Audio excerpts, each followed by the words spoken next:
2002 to 2012. Which is apparently me. Okay. Yes. Yes. Okay. So we start with a tune that will always go around your head, which is Journey into Imagination with Figment, the current version, the version that nobody likes. It's amazing, really, isn't it? That's not true. That's not true. If you've not seen the original Dreamfinder one, then you have nothing to compare it to. So no, I don't mind it. It is the only one that I know. So. Yeah, it is. Yep. We like it, but yes, it does need an update. Yeah. It's amazing to think, though, that that's been there 20 years. Yeah. That version. Yeah. And then you think, that's why it needs an update. It's 20 years old. Yep. Yeah. You could run across the Great Wall of China because you had Reflections of China. Yeah. You had Mission Space. Yeah. 2003. Wow, 2003. Really? Yeah. Gosh. And that was just Mission Space Orange. They didn't have the green. Yeah, because then they had to open green later. Yeah, because it was the incident. The two incidents.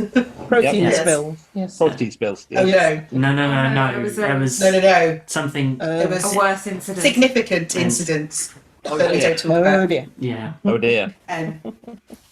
Mission Space. I think it doesn't get enough of. Okay, Claire, green or orange? You know what? It's still the one orange every time. Every time. Although I love green. Because the story's better on green.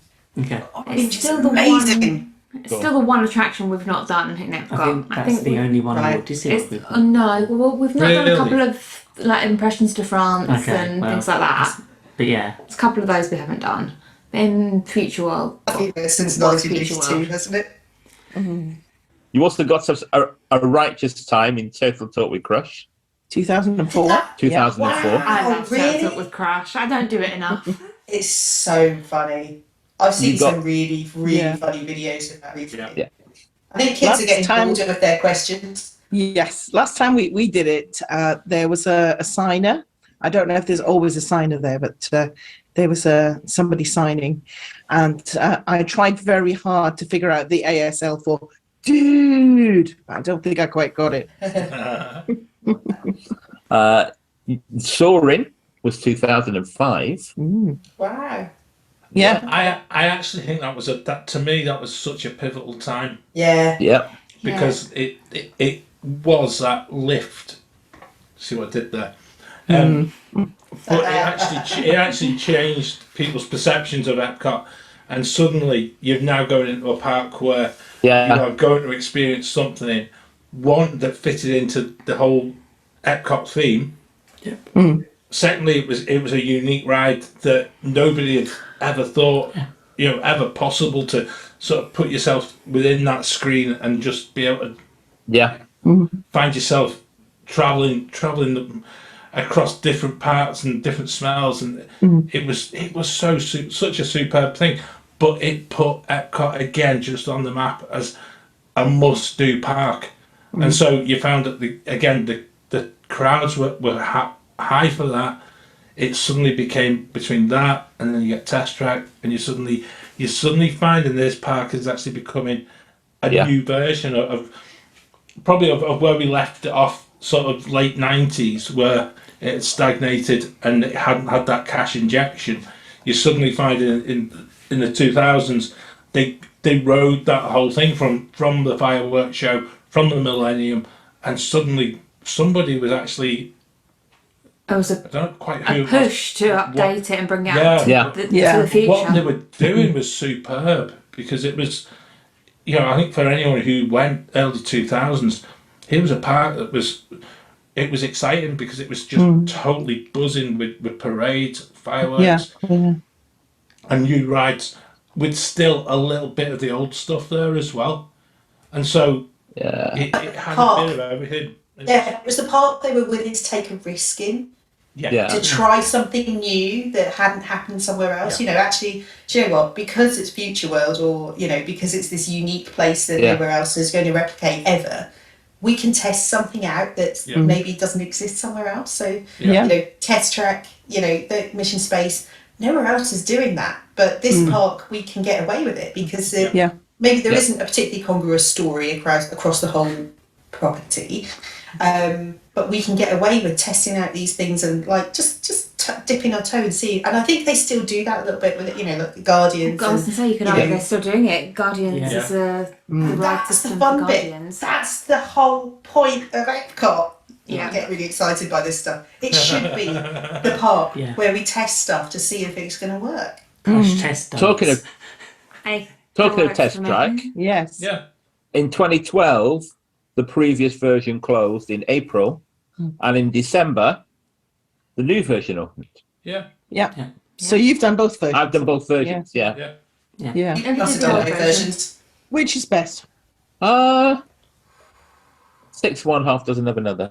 I It's think- basically the same, just one is lights and one is not. No, the old one used Yeah. to have like the bumpy surfaces. Yeah. I was going to say, wasn't the old one literally a crash test dummy? Yeah. Yeah, You were yeah, crashing yeah, one dummies. yeah. Yeah. Chef It's a little Say more no. refined. It's a bit more refined. It's more futuristic. The route is still designing the and same. testing your own Yeah. car. Yeah.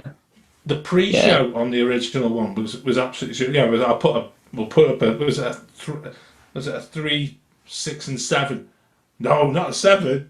And it's just like and again it's Brilliant, one of the ones wasn't that it still comes up. If test track Yeah. goes down, it's like they've messed the numbers up today. Yeah. And it's just like we go. It's one of them ones. It's just like a really lovely nod back to what was. Yeah. It was a Fab ride originally. I actually think they plussed it. Yeah. When they redid it and actually put in the making your own car bit just for Claire to be as competitive as anything. I love that bit as Oh, well. family, yeah. And brilliant. I think that helped refresh it because I think previously it was kind of you'd ride it a couple of times and you've seen the pre-show Yeah. and you're like, okay, let's move on a bit. But this time it became again a little bit ahead of its time because if you remember, you go back to 2012. Not everybody had a mobile phone, so there wasn't that whole notion of being able to build stuff and actually it's before all this. I can't even remember computer games and all that. But it was before that whole build your own cities and all that. So you don't get a car. Minecraft. Yeah, that's what I was thinking of. But before that, and again, it was just like groundbreaking that you could go to a theme park, you could design a car, you could go and test it out against other people on the test track, and you'd still go 64.9 miles an hour every single time. Every single time. Yeah. Every time. Regardless of how Talking rubbish your it- car looks like. Yeah. Yeah. Talking of doing that sort of thing, when we went in 2010, both Innoventions were looking very sad. tired, weren't they? Yeah. They were beyond their. Yeah. Nobody's mentioned Innoventions yet, No. but yeah, they were certainly on the last legs when we went in 2010. What was the great? What was it? The great something. Took them another prize? decade or so to move on. Yeah. To work out what they were To doing. put it totally out of its mystery. Yeah. Yes. I mean, again, it was. I think those were things that you really had to engage with.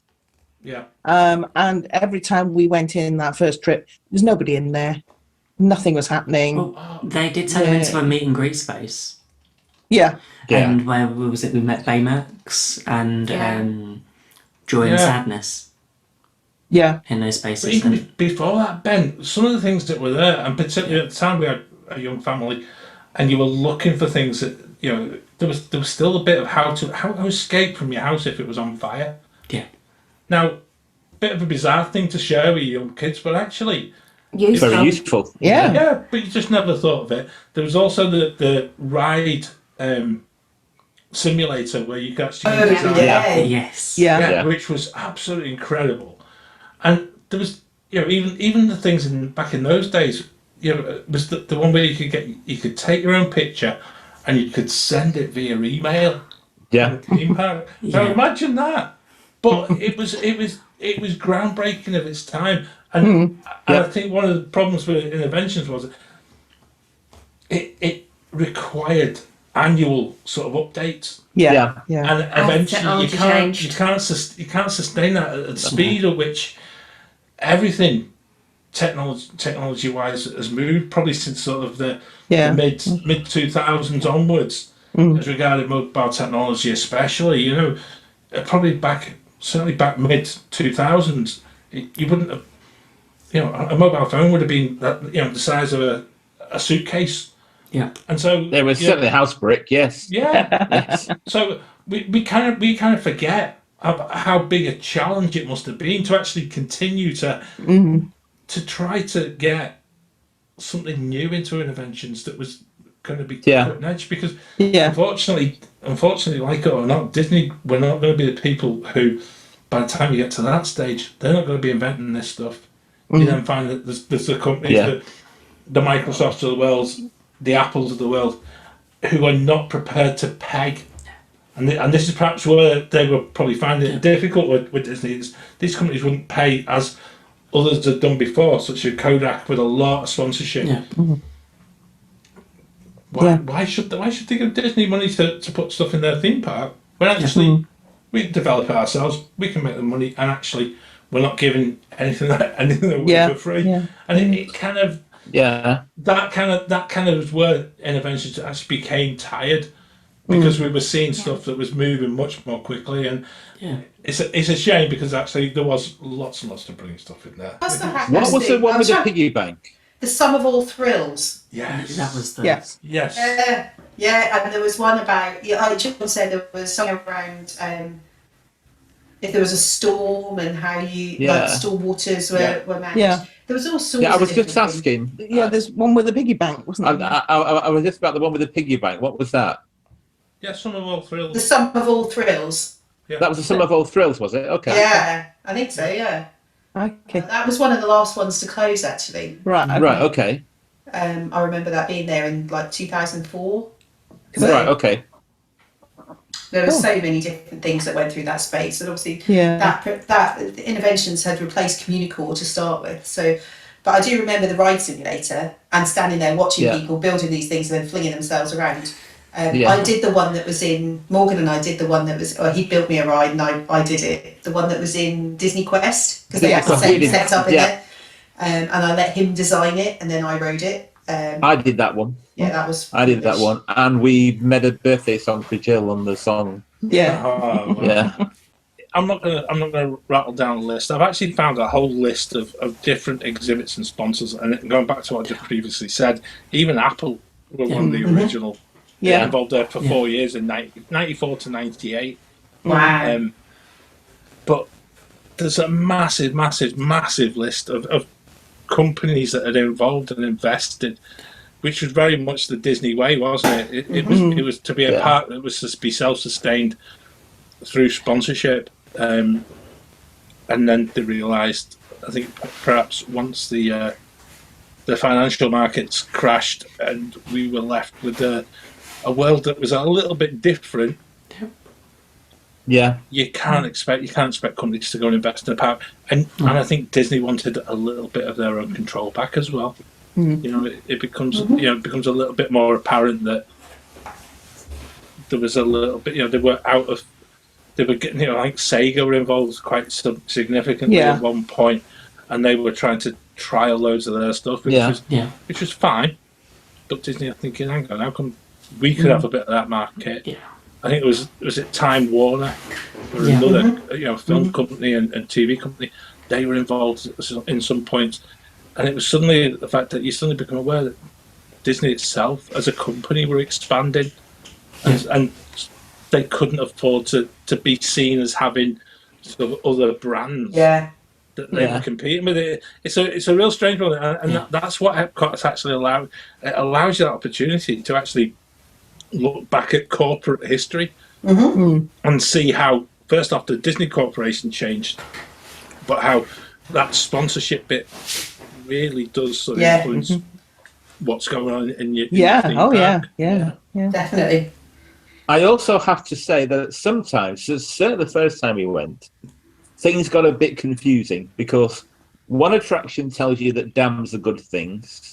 Another attraction tells you that dams are not good things. Damned if you do, damned if you don't. Yeah. Hey, he's here all week. And there was some kind of that as well. There was a little bit of contradicting itself in places. Yeah. There was a lot of I think if you try to do the whole of Future World as it was, in one go, you do feel a little bit sort of bashed over the head with edutainment. And I think it's perhaps better to do kind of one side and then round to World Showcase and then do the other side different time, perhaps. Mm-hmm. As long as you go the right way round, World Showcase should be fine. You won't anger Claire. Well, me and Claire will just be missing us, so I can go around World Showcase whichever way I like. Yeah. You can meet in the American Pavilion for a sing-song. Yeah. Halfway round. Oh. I know Claire will be flying when we're coming close by, yeah. You are listening to the Great British Mickey Waffle podcast. If you want to find out more about us, please check out our website, www.gbmickeywaffle.com, or come and join us on our Facebook group, The Waffler's Arms, where you will always receive a very warm welcome and meet with other like-minded Disney fans. If you've missed any of our shows, you can download them from your podcast place of choice, or you can watch them all on our YouTube channel, along with our live Wafflers Wednesday shows too. Join us live on YouTube or Facebook every Wednesday for more waffling.